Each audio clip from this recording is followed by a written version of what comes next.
आजकल बहुत से लोग ऐसे हैं जो अपने शरीर पर चुंबक पहनते हैं। इसके पीछे का क्या कोई वैज्ञानिक तर्क है? क्या इसके वाकई कोई लाभ हो सकते हैं? सद्गुरु बता रहे हैं कि धरती खुद ही एक बड़ा चुंबक है और कैसे हम खुद को धरती की सीधा में ला सकते हैं। प्रश्न: मेरा सवाल चुंबकीय शक्ति के बारे में है। चुंबक मानवीय शरीर पर किस तरह असर डालते हैं और क्या चुंबकीय शक्ति में उपचारिक गुण होते हैं? सद्गुरु कहते हैं, अगर आप अपने शरीर पर कोई चुंबक पहने तो वह आपके शारीरिक मापदंडों में थोड़ा बहुत बदलाव ला सकता है, मगर उसका वास्तव में कोई अर्थ नहीं है। यह कुछ ज्यादा ही एक तरफा तरीका है।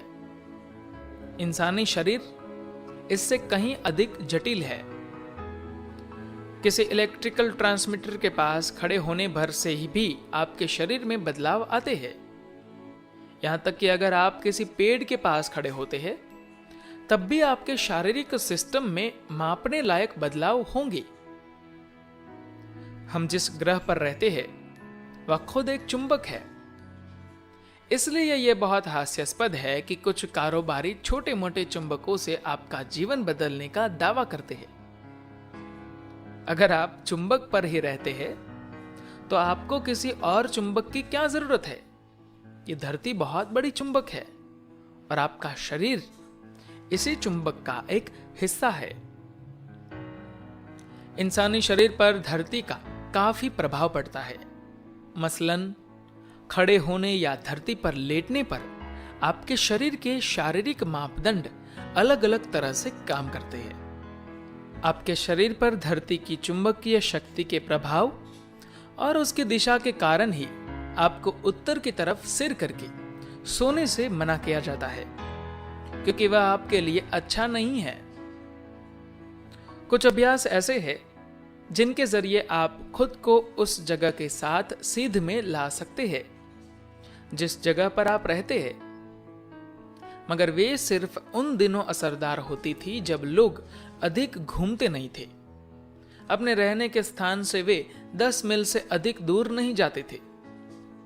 जब लोग अपने निवास के आसपास एक छोटे घेरे में ही गुजर बसर करते थे तो उनका शरीर कुदरती तौर पर धरती की उस खास जगह के तालमेल में आ जाता था। अगर हम आपको एक जगह पर बहुत मजबूती से धरती के साथ सीध में ले आए तो उसके बाद अलग अलग जगहों की यात्रा करने पर आपके अंदर अपने शरीर को फिर से उन स्थानों के साथ सीध में लाने के लिए जरूरी जानकारी और काबिलियत होनी चाहिए, वरना आपका शरीर किसी न किसी तरह से परेशान होगा। मगर हम सब जिस विशाल चुंबक पर रहते हैं और जिससे बने हैं उसके साथ जुड़ाव बढ़ाने के कई तरीके हैं जो कलाई पर छोटे चुंबक पहनने से कहीं अधिक फायदेमंद है। अगर आपके पास एक बगीचा और थोड़ी एकांतता है तो आप अपने बगीचे में 2 फीट गहरा एक गड्ढा खोद लीजिए। सुबह अपनी साधना खत्म करने के बाद अपने पैरों को उस गड्ढे के अंदर डालकर उसे अपने टखनों से ठीक ऊपर तक भर दीजिए और 30-40 मिनट तक मिट्टी में गड़े हुए वहां बैठे रहिए। आपका सिस्टम अच्छी तरह इस विशाल चुंबक के साथ सीध में आ जाएगा और आपको अपने शरीर पर चुंबक लेकर घूमने की जरूरत नहीं होगी। इस क्रिया के कई लाभ हैं। सेहत के मामले में धरती के तालमेल में खुद को लाने पर शरीर में कोई एलर्जी नहीं होगी। एलर्जी बुनियादी तौर पर यह दर्शाती है कि आपके भीतर कोई चीज इस धरती की जीवन बनाने वाली सामग्री के तालमेल में नहीं है और आप इस धरती पर थोड़े से एलियन या बाहरी जीव बनते जा रहे हैं। आपने सुना होगा कि कुछ योगी गर्दन तक मिट्टी में दबकर साधना करते थे।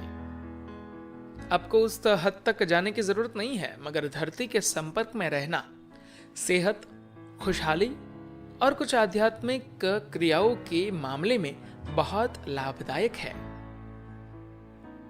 जब लोग कुछ खास काबिलियत हासिल कर लेते हैं, जैसे वे अपने शरीर को हवा जितना हल्का बना लेते हैं, पानी पर चलते हैं या अलौकिक मानी जाने वाली दूसरी चीजें करते हैं, तो यह सब एक तरह से अपने भौतिक अस्तित्व को खगोलीय पिंडों के साथ सेध में लाने की क्षमता ही है।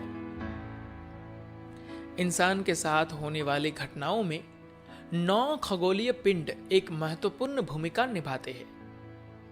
इन 9 में से पृथ्वी, चंद्रमा और सूर्य सबसे अधिक महत्वपूर्ण है।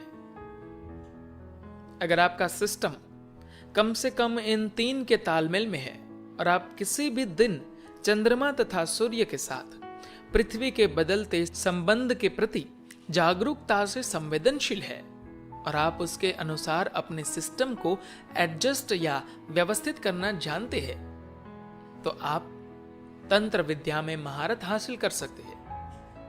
यह क्षमता और काबिलियत सिर्फ उन शक्तियों के तालमेल में होने से आती है जो आपके भौतिक शरीर को आकार देती है और जो उसकी प्रकृति और रूप निर्धारित करती है। आप सिर्फ पैरों को मिट्टी में गाड़ने से शुरुआत कर सकते हैं और अगर यह आपके लिए असरदार होता है तो इसे गर्दन तक कर सकते हैं। मड बाथ लेना भी एक ऐसा तरीका हो सकता है जो आपके शरीर की सतह से जुड़ा है। आप इनमें से कोई भी तरीका आजमा सकते हैं, मगर पैरों वाला तरीका सबसे आसान है। धन्यवाद।